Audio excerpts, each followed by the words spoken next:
Et salut tous les amis, c'est CryptoPartage, c'est un plaisir de vous retrouver pour cette nouvelle vidéo d'analyse du 4 février 2022. J'espère que vous portez tous très bien. Au niveau du Bitcoin, on pensait retourner directement à la cave après cette grosse bougie ici de correction. Finalement il n'en est rien puisque regardez, nous sommes déjà de retour sur des niveaux très intéressants et sur la zone technique que moi je surveille énormément, c'est la zone ici, vous le savez, des 39 000 $, 40 000 $ et surtout cette trend ici que je vous ai matérialisé en jaune qui est vraiment très pertinente pour le coup, puisque regardez, on a un point de contact ici, un ici, un ici, et là une fois de plus on est en train de travailler ce niveau là. Donc nul doute que beaucoup de personnes la surveillent, et une acceptation au-dessus de cette trend, vraiment casser cette trend avec une belle bougie et des volumes, ça pourrait enfin relancer un vrai mouvement haussier sur le Bitcoin.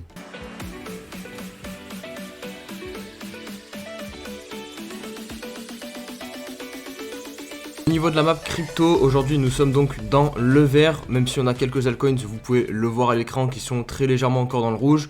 Du côté de Bitcoin, 38 000 $, l'Ether qui continue de surperformer le BTC, ça c'est très intéressant, 2832 $, plus 5%. Et comme je vous le disais, on a quelques alts qui sont encore dans le rouge. Solana, moins 4%, et j'analyserai Solana en deuxième partie de vidéo. Je vais reprendre, je pense, les analyses d'altcoins, j'en ferai un par vidéo. D'ailleurs, n'hésitez pas du coup à me donner en commentaire vos altcoins, et s'il y a vraiment un alt qui a énormément de likes, ben, je le prendrai pour l'analyser dans les prochaines vidéos. On a aussi Algo qui perd quand même 5%, moins 0,95 $, l'IGLD aussi qui est dans le rouge, et on a dans le vert notre petite Atom qui fait plus 6% de retour sur la zone des 30 $.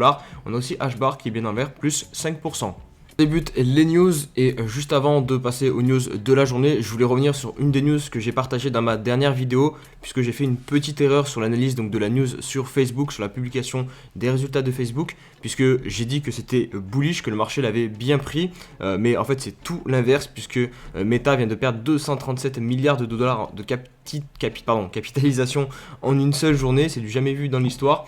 Et pourquoi en fait je me suis trompé, c'est tout simple, parce que je suis allé sur le graphique et j'ai vu du coup cet enchaînement de bougies vertes, mais le problème c'est que le marché US n'avait pas encore ouvert, donc j'avais pas vu, il n'y avait pas en fait le gap baissier sur lequel il a ouvert. Regardez, en fait on est ici, puisqu'il y a vraiment eu une grosse chute de l'action, comme dit dans l'exemple, comme nous a dit Raphaël, je sais pas s'il a mis le pourcentage, non il n'a pas mis le pourcentage, je vais vous montrer le pourcentage. Du coup hop, on a perdu 25%, 26% quasiment, c'est assez énorme hein, sur une action US, surtout de cette envergure, hein. Elle est extrêmement capitalisée.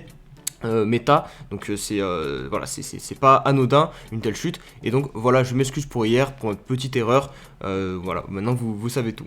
On a eu hier aussi la publication des résultats de Amazon, donc autre géant des GAFAM, pour son quatrième trimestre, et c'est plutôt positif. Là je pense pas me tromper, hein, j'ai bien relu plusieurs fois les articles.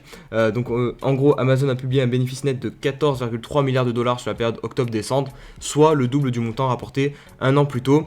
Et là pour le coup la bourse l'a vraiment bien pris, puisque le titre du groupe a bondi de 17% dans les échanges d'après clôture à Wall Street, puisque Wall Street était fermé lors des annonces, et comme vous pouvez le constater, Wall Street n'a toujours pas ouvert. Là je vous mets le graphique d'Amazon, et ça c'est la bougie du 3 février. Nous sommes le 4, donc il faut attendre maintenant l'ouverture aujourd'hui du marché US, et au moment où je tourne la vidéo, le marché n'est pas encore ouvert, mais sur les autres marchés qui cotent en continu ou qui cotent en dehors des heures de Wall Street, le cours a bondi donc de 17%, donc ça prouve que le marché a plutôt bien pris l'annonce qu'a fait Amazon sur ses résultats, donc pour ce quatrième trimestre, pardon.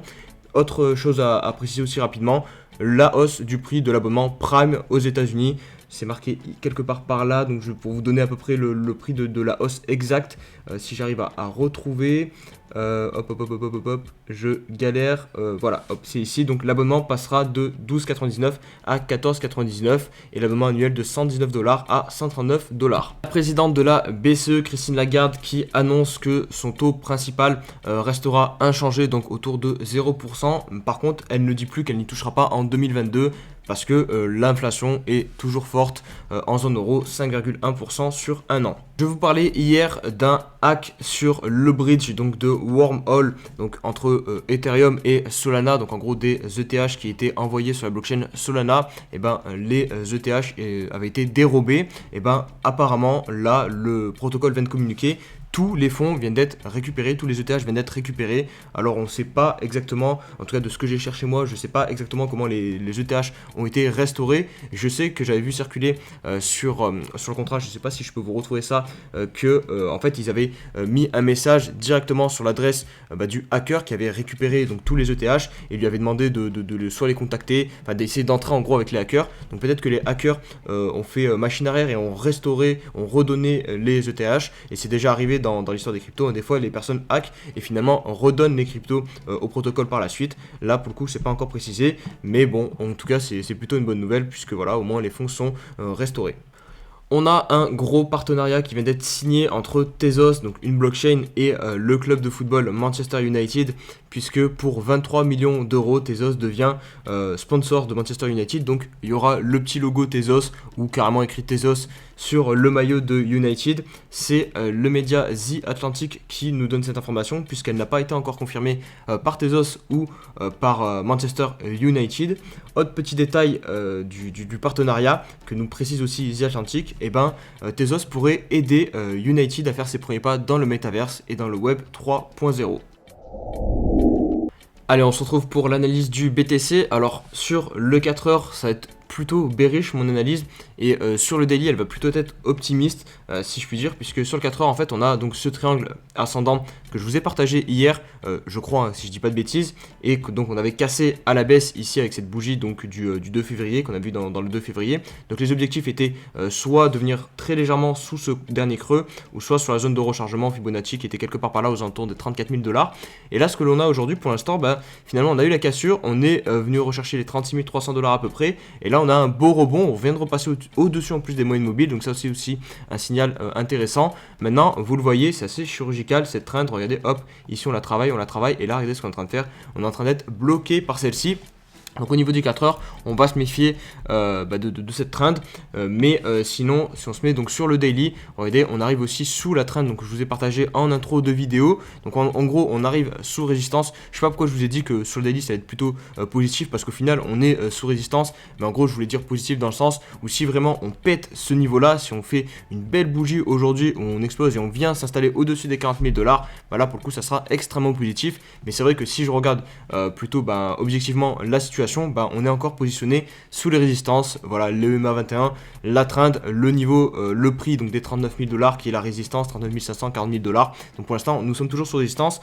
Seul petit point positif que je pourrais vous mentionner aujourd'hui, c'est le RSI. Alors vous le savez, je suis pas fan de cette trend, puisqu'on a deux points de contact. Ici on la casse, et là regardez ce qu'on a fait. Donc on vient la backtester potentiellement comme pullback, c'est pas trop dégueu. Si vraiment on prend pile poil les deux points, ici on relie les deux points, ce qui se passe ici, on arrive vraiment à toucher vraiment chirurgicalement la trend. Donc bon, c'est assez propre. Maintenant on verra si oui ou non c'est pertinent, mais voilà, c'est plutôt positif. C'est le seul signal positif actuellement que je vois qui pourrait prédire qu'on va potentiellement venir casser enfin tous ces niveaux ici. Mais tant que de toute façon il n'y a pas de bougie franche qui passe au-dessus des 40 000 $, il n'y a vraiment pas de quoi s'inflammer, et les bears ont toujours le contrôle.